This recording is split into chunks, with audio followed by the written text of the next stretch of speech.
Assalamualaikum warahmatullahi wabarakatuh. Alhamdulillah sudah pertemuan 3. Yang akan dibahas adalah Key Construction Decision, keputusan konstruksi kunci. Jadi hari ini semoga kalian selalu dalam lindungan Allah dan selalu sehat, amin. Pokok bahasanya ada 6: choice, language, programming, design, in construction, design challenge, dan desirable characteristic of a design. Nah, setelah konstruksi kemarin sudah ditentukan, lalu kalian dapat memanajemen dan sekitar 18 konstruksi silahkan dimulai. Lalu konstruksi ini ada bagiannya masing-masing sesuai dengan pertanggungjawabannya dari masing-masing programmer dan pimpinan teknis. Choice of programming language. Programmer ini akan lebih produktif jika menggunakan bahasa yang biasa digunakan atau yang lebih mahir atau yang lebih akrab. Jadi jangan menggunakan atau memilih programmer yang belum terbiasa dengan program tersebut karena akan memakan waktu yang lama dan proyeknya akan semakin lama selesai.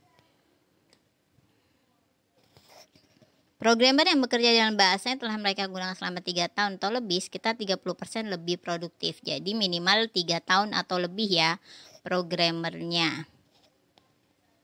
Dan yang belum produktif adalah yang baru mengenal, itu jangan dicoba-coba programmernya.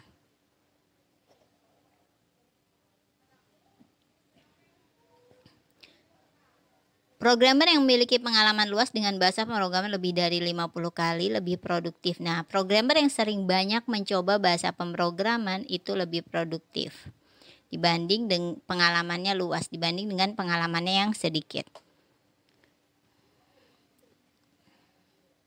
Nah, bahasanya bisa seperti Java, C++, itu program. Intinya kalian memilih programmer untuk konstruksi ataupun untuk mengerjakan proyek yang sudah mahir. Language description, ada yang pertama adalah Java, ini berorientasi OOP, sintaknya mirip C dan C++. Java digunakan secara luas untuk pemrograman aplikasi web, bisa Android juga bisa.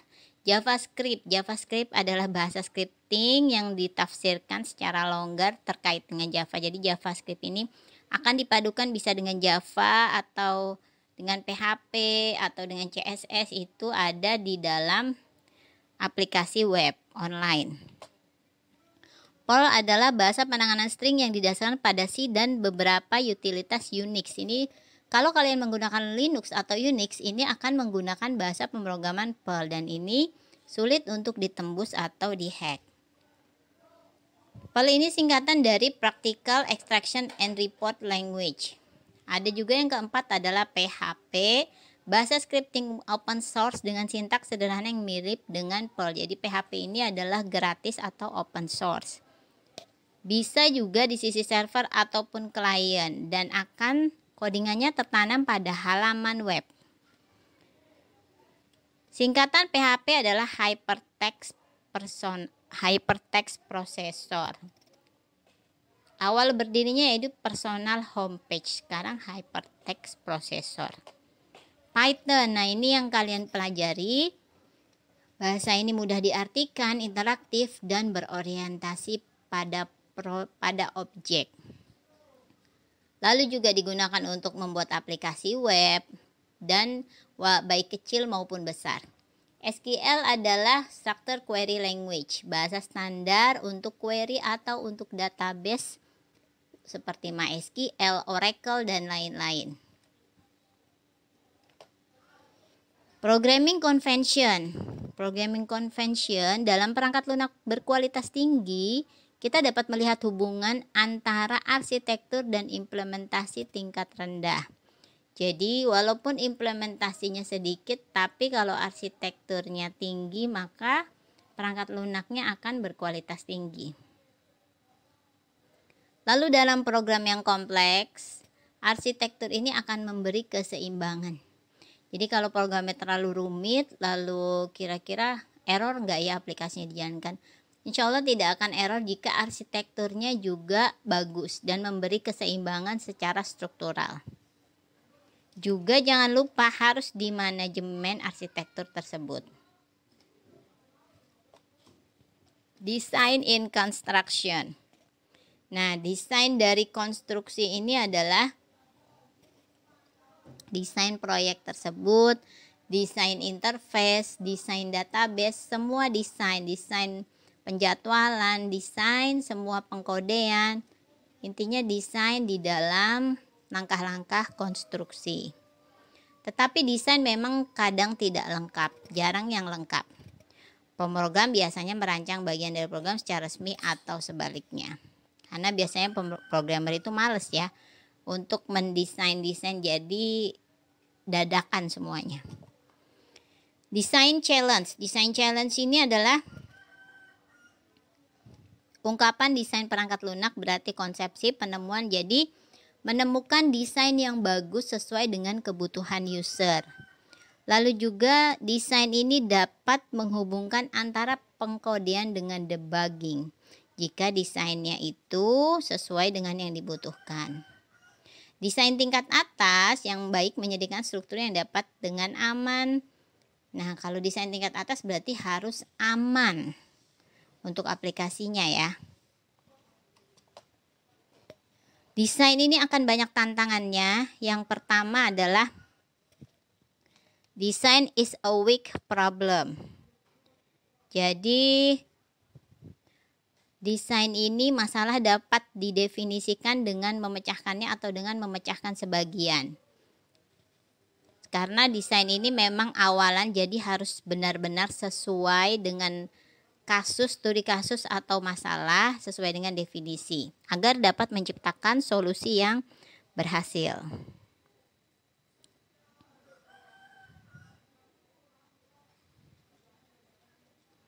Lalu yang kedua adalah design is a sloppy process. Desain perangkat lunak yang sudah selesai harus terlihat rapi dan bersih. Tetapi proses yang digunakan untuk mengembangkan desain tidak serapi hasil akhirnya. Nah, memang awal-awal desain ini rapi dan bersih ya. Tetapi ketika kita menggunakan belum tentu semuanya terpakai. Atau ada beberapa kemungkinan yang tidak dapat digunakan desainnya. Karena mungkin tidak sesuai dengan kebutuhan customer, lalu dengan dokumen-dokumen yang digunakan. Dan juga banyak masih bug-bug atau kesalahan-kesalahan dari awal membuat desain.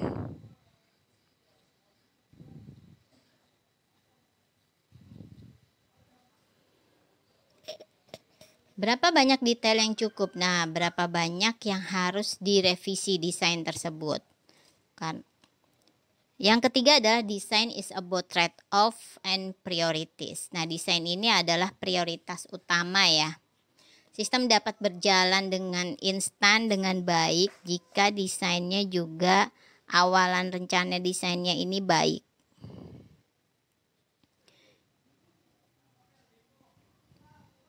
Jadi dapat terjadi keseimbangan antara desain dan program tersebut. Makanya kalau misalkan di awal bukan hanya programmer yang kita harus mencari dengan mahir, desainer juga sama, harus mengerti prosesnya dengan mahir, kebutuhannya dengan mahir, maka dia akan secara tepat merancang desainnya. Design involves restriction. Inti dari desain adalah sebagian untuk menciptakan kemungkinan dan sebagian untuk membatasi kemungkinan. Jika orang memiliki waktu, sumber daya dan ruang tak terbatas untuk membangun struktur fisik, akan melihat bangunan luas yang luar biasa dengan satu kamar untuk setiap sepatu dan ratusan kamar. Jadi memang desain ini harus terbatas, tetapi harus menciptakan kemungkinan-kemungkinan yang ada. Jadi misalkan datanya banyak, nah desain database harus menciptakan kemungkinan itu untuk masuk datanya dan tidak lemot. Design is non-deterministic. Jika Anda mengirim 3 orang untuk merancang program yang sama, mereka dapat dengan mudah mengembalikan dengan 3 desain yang sangat berbeda. Mungkin ada lebih dari satu cara untuk menguliti kucing, tetapi biasanya ada lusinan cara untuk merancang program komputer. Jadi desain ini tidak dapat ditentukan sesuai dengan si desainer dan yang merancang program. Tidak dapat ditentukan aturannya, syaratnya, jadi bebas-bebas saja. Yang penting sesuai dengan kebutuhan. Yang keenam adalah design is a heuristic process.